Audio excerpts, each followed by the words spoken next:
சம்ஹார நேரத்தில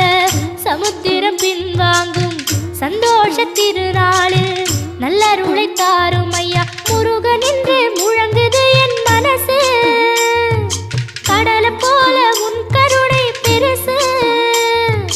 உப்பு காத்து ஊத காத்து சுத்தும் கடலு கரைய பார்த்து சத்தியமா கோயில் கொண்ட சுப்பையா எங்க குப்பத்துக்கு குலவிளக்கு நீ ஐயா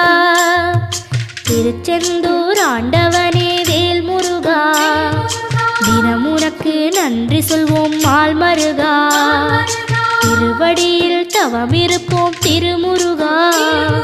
தீர்ப்பெழுது நலமெனவே வடிவழகா